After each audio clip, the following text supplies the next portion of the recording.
हंसी आए। दिन भर आपके साथ कार्यकर्ताओं के साथ आपने संवाद किया। कार्यकर्ताओं की क्या आपके पास में ऐसी कौन सी समस्या थी कि कांग्रेस पक्ष के बारे में या वरिष्ठों के बारे में उन्होंने अपने बारे में क्या कहा है कि किस तरह कांग्रेस बढ़ सकती है और वो लोग क्या करना चाहते हैं? देखिए, दिन भर जो मैं कार्यकर्ताओं से मिली हूँ वो संगठन सृजन अभियान के तहत जिला अध्यक्ष चयन की प्रक्रिया के लिए फीडबैक लिया है। आज हमने जिला अध्यक्ष के जो एप्लीकेशन फॉर्म्स है वो लॉन्च किए। कुछ साथी अपने फॉर्म्स लेकर गए हैं, कुछ साथी जो 1 to 1 आए हैं वो अपने इनपुट देकर गए, अपने फीडबैक देकर गए कि उनके हिसाब से कौन होना चाहिए।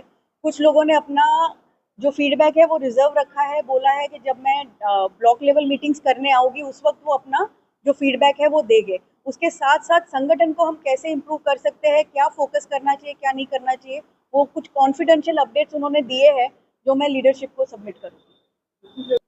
इसमें मैं पहले ऐड करना चाहूँगी कि पिछली बार हमारे पास विधायक ज़्यादा थे, इस बार कम है। अगर आपने देखा हो लोकसभा और विधानसभा चुनाव के बीच में लोकसभा में सीटें ज़्यादा आई, विधानसभा में और लोकसभा के बीच में 6 महीने का समय था। उसके बाद आपने देखा हो तो जो वोट चोरी ट्रांसफॉर्मेशन जो हुआ है, राहुल जी ने 7 अगस्त को प्रेस कॉन्फ्रेंस भी की थी। काफी विधानसभाओं में 13 से लेकर 35,000 मतदाता बढ़ाए गए हैं, जो कि बाजू के राज्य से आए हैं। अब इसमें हमारे कार्यकर्ताओं की कमी मैं नहीं कहूंगी, कार्यकर्ता तो दिल से मेहनत करता है, पर ये जो वोट चोरी इलेक्शन कमीशन के लेवल पे हुई है उसकी वजह से जो सीटें गई है उसकी वजह से हमारे कार्यकर्ताओं का मनोबल टूटा है।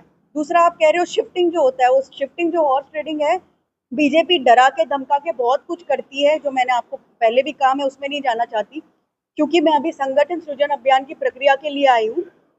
मैं उस पर फोकस करूंगी। कार्यकर्ता का मनोबल टूटा है क्योंकि सीटें कम हो गई है, पर आने वाले समय में कार्यकर्ताओं का मनोबल भी हमारा बढ़ेगा और आने वाले समय में जमीन में आपको सुधार भी दिखेगा। ये जो प्रोग्राम है उसमें जो एआईसीसी ऑब्जर्वर होते हैं वो 7 से 10 दिन जिला में, जैसे मैं कल्याण, डोंबिवली और उल्लासनगर के बीच में मैं 7 से 8 दिन रहूंगी।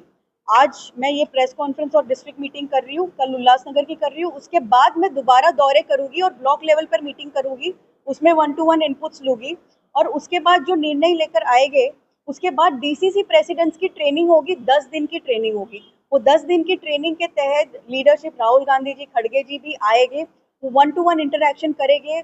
हम लोग जमीन में और क्या इंप्रूव कर सकते हैं, वो डायरेक्ट लीडरशिप से कम्युनिकेशन के तहत स्ट्रैटेजीज डिजाइन की जाएगी कि ग्राउंड इम्प्लीमेंटेशन, ग्राउंड पेनिटेशन और ग्राउंड इम्प्रोवाइजेशन में हमें क्या करना है, क्योंकि हर एक राज्य अलग होता है, तो हर एक राज्य में जिलों में भी कुछ अलग अलग समस्याएं होती है, तो वो उस ट्रेनिंग के दौरान वो सारा डिसाइड किया जाएगा। देखिए, जो मैपिंग है, मैपिंग कभी भी इलेक्शन कमीशन को करना चाहिए, ठीक है, क्योंकि जो डिवीजन होता है, डिलिमिटेशन होता है, वो कोई संगठन की प्रक्रिया नहीं है, वो प्रक्रिया गवर्नमेंट की होनी चाहिए, वो इलेक्शन कमीशन की होनी चाहिए। उसमें आप अगर देखो, अभी केरला में, जहाँ पर वेस्ट बंगाल में इलेक्शन कमीशन का एक लेटर निकल के आया, उसमें बीजेपी का थप्पा लगा हुआ था और वो उन लोगों ने रिलीज किया। तो वो वहां से चल रहा है, बीजेपी से चल रहा है। और क्यों चल रहा है? क्योंकि इंडिपेंडेंट इलेक्शन कमीशन हमेशा इंडिपेंडेंट बॉडी रहा है और कांग्रेस सरकार ने हमेशा उनको एक रिस्पेक्ट दिया है, पर यहाँ पर डोमिनेशन बदल रहा है और वोट चोरी के तहत ये लोग ये चीजें कर रहे हैं। तो mapping is not the work of any organisation और party, it is always a work of the election commission.